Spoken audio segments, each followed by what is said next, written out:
नमस्कार। प्रेस जागरण में आपका स्वागत है और आप देख रहे हैं प्रेस जागरण कुंदन कुमार के साथ। अभी मैं मौजूद हूं भाजपा कार्यालय में। जैसा कि मैं आपको बता दूं कि आज भारतीय जनता पार्टी के 8 साल पूरे हुए हैं और हमारे साथ मौजूद हैं भाजपा के प्रवक्ता अरविंद कुमार सिंह जी। हम उनसे जानना चाहेंगे कि भाजपा ने जो उपलब्धियां हासिल की है और दिन प्रतिदिन जो मजबूती के साथ अब चुनौतियों का सामना किया है उसके बारे में चर्चा करेंगे और जानेंगे इनसे।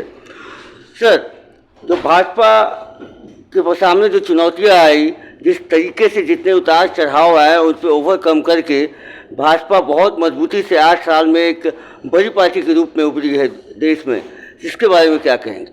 26 मई 2014 को माननीय प्रधानमंत्री जी देश के प्रधानमंत्री के रूप में पहली बार शपथ ग्रहण किया और उन्होंने अनेक उतार चढ़ाव के बीच देश के गरीबों के लिए अनेकों कल्याणकारी योजनाओं का शुरुआत किया। उन्होंने राजनीति नहीं राष्ट्र नीति को सर्वोपरि माना और आज देश के विकास के लिए अपने तन मन धन सर्वस्व न्यौछावर करके रात दिन लगे हुए हैं। आज भारत विश्व गुरु बनने के कगार पर है। हम 5 ट्रिलियन अर्थव्यवस्था बनने के लिए लगातार प्रयास कर रहे हैं माननीय प्रधानमंत्री जी के नेतृत्व में। कोरोना जैसे वैश्विक संकट में पूरे दुनिया को हमने वैक्सीन सप्लाई करके उनके जीवन को बचाने का काम किया है। मास्क सैनिटाइजर से लेकर के जो एक थोड़ा सा भी अपने देश में नहीं बनता था, आज पूरे दुनिया को सप्लाई करके पूरे दुनिया को स्वास्थ्य की दृष्टि से भी बचाने का काम भारत ने किया है। दुनिया का सबसे बड़ा अन्न योजना, मुफ्त में अन्न योजना चालू करके गरीबों का पेट भरने का माननीय प्रधानमंत्री जी ने काम किया है। तकनीक के युग से लेकर के आधुनिकता के बैंक के खातों से लेकर के हर तकनीक व्यवस्था से लेकर के माननीय प्रधानमंत्री जी ने गरीब को अनेकों योजनाओं से लाभान्वित करने का प्रयास किया है और आज देश पूरे दुनिया में अपना एक अहम स्थान बना लिया है। तो ये 8 साल के माननीय प्रधानमंत्री जी के योगदान का नतीजा है। सर, योगदान तो उन्होंने बहुत दिया है, लेकिन इस दौरान बहुत सारी कमियां भी दिखी बीजेपी सरकार ने में। उस पर आप क्या कहें? जैसे बेरोजगारी का मुद्दा हो या महंगाई का मुद्दा हो, इस पर भी थोड़ा सा सर, क्योंकि ये थोड़ा बढ़ते जा रहा है देश में जनसंख्या नियंत्रण का एक ठोस कानून होना बहुत ज़रूरी है। इसकी कमियां जरूर हैं। इस देश में जब तक जनसंख्या का नियंत्रण का एक कानून नहीं बनेगा तब तक जो है विकास योजनाओं कितना हूँ आप विकास कर लें, विकास योजनाओं का लाभ आम जनता तक पहुँच नहीं पा रहा है। आम जनता के हर घर में हम गरीबों के हर गरीब के घर को बनाने का काम किया है। हमने हर एक को नल जल देने का काम किया है, अन्न देने का काम किया है, शौचालय देने का काम किया है, स्वास्थ्य के लिए आयुष्मान योजना लागू किया है और गरीबों के कल्याण के लिए हम गैस के चूल्हा से लेकर के उज्ज्वला योजना से लेकर के हर तरह की योजनाओं के माध्यम से गरीबों को खड़ा करने का हमने प्रयास किया है। हमने छोटे छोटे रोजगार देकर के रोजगार को भी खड़ा करने का प्रयास किया है। आज ई रिक्शा आप चारों तरफ देख रहे हैं, माननीय प्रधानमंत्री जी की ये सोच का नतीजा है। और उतना ही नहीं, हम अनेकों रोजगार दे करके आज रोजगार की स्थिति को खड़ा करने का काम किया है। लेकिन जनसंख्या नियंत्रण बहुत जरूरी है। बढ़ती हुई जनसंख्या का भयावह स्थिति है, जिसके चलते पर्यावरण से लेकर के हर एक चीज़ में, मौसम से लेकर के हर चीज़ में दिक्कतें हो रही है। अगर जनसंख्या नियंत्रण का एक ठोस कानून आएगा तो हर एक मानवता तक विकास योजनाएं पहुंचेंगी। माननीय प्रधानमंत्री जी ने गरीबों के यहाँ बगैर भेदभाव के, बगैर धार्मिक भेदभाव के, बगैर जातीय भेदभाव के सबका साथ सबका विकास सबका प्रयास से सबका साथ में लेकर के पूरे देश का विकास किया है। सर, 8 साल में बीजेपी बहुत मजबूत हुई है सर। जैसे कि बहुत सारे मुद्दे हैं या बहुत सारे कानून को उन्होंने लागू करवाया और एक पर एक जैसे धारा 370 का मामला हो, राम मंदिर का मामला हो, सब पे विजय प्राप्ति की।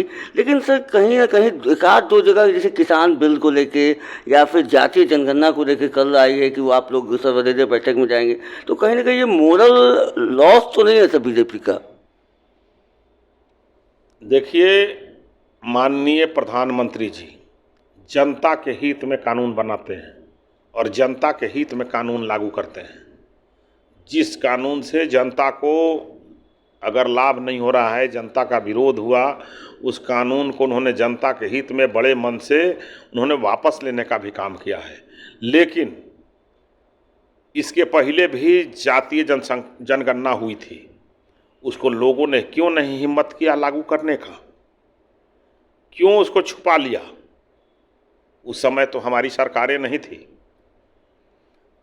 जातीय जनगणना आप कराइए, लेकिन उसके साथ पारदर्शिता हो, उसके कुछ गलत नीतियां हो, उसको ठीक करिए और उसको लागू कराइए। सिर्फ वोट की राजनीति के लिए, सियासी सफलता के लिए आप उसको नहीं खेलिए।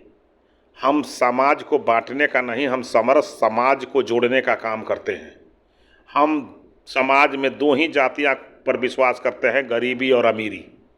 आज जात पात के भेदभाव को समाप्त करके सभी लोगों को जब हम मुख्य धारा से जोड़ने का प्रयास कर रहे हैं, तो लोगों को जातीय जनगणना की याद आ रही है।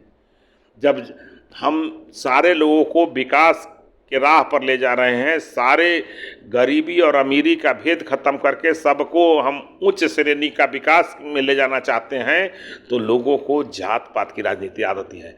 वोट के नाम पे दुकान चलाना लोग बंद करें। हम हर सबका साथ सबका विकास करने वाले लोग हैं।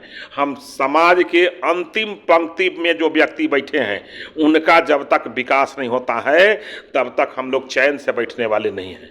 हम जात पात की नहीं, समरस समाज की राजनीति करते हैं।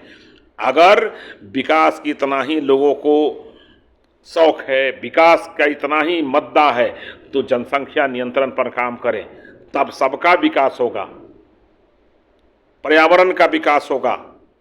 और समरस समाज का बात करें, हम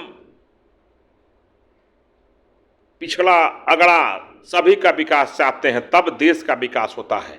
आप सोच लीजिए कि अगर कोई गाड़ी है, व्हीकल है, उसका एक अगला चक्का खूब बढ़िया मजबूत हो और पिछला चक्का भ्रष्ट कर जाए, पिछला चक्का मजबूत हो, अगला चक्का भ्रष्ट कर जाए, क्या वो गाड़ी चल पाएगी?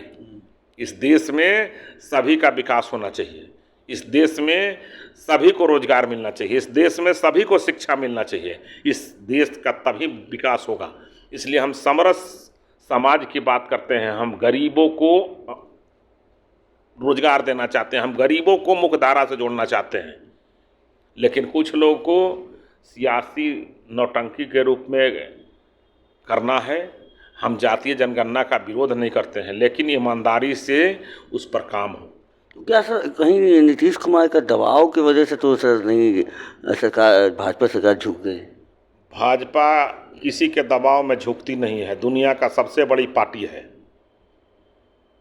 भाजपा। बिहार में भाजपा जो है एक ही के दबाव में झुकती है, उसका नाम है जनता। इस देश का जनता सर्वोपरि है। भारतीय जनता पार्टी जिसमें जनता जुड़ा हुआ है, भारतीयता के साथ जनता जुड़ा हुआ है, तब वो पार्टी बना है। तो डर उनको होता है कि कुछ बड़े नेता जो होटवार के सम्राट थे, वो जब बिहार आते हैं फिर यहाँ से डायरेक्ट होटवार चले जाते हैं। डर उन लोगों का है जो घपले घोटाले में फंसे हुए हैं, जो जातीय उन्माद, धार्मिक उन्माद फैला करके, नरसंहार करा करके बिहार में सत्ता शासन किए थे। हम तो विकास की राजनीति करते हैं। सादा दिवाली संत घर, हम लोग के यहाँ सादा दिवाली होता है। हमारे के यहाँ कोई धार्मिक भेदभाव नहीं है, हमारे के यहाँ कोई जातीय उन्माद नहीं है। हमारे के यहाँ सबका साथ, सबका विकास और सबका साथ और सबका प्रयास पर राजनीति करते हैं। धन्यवाद सर।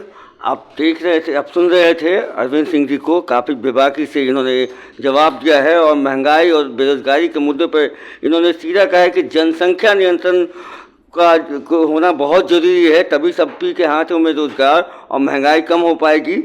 और बने रहिए प्रेस जागरण के साथ आगे की खबरों के लिए। तब तक के लिए धन्यवाद।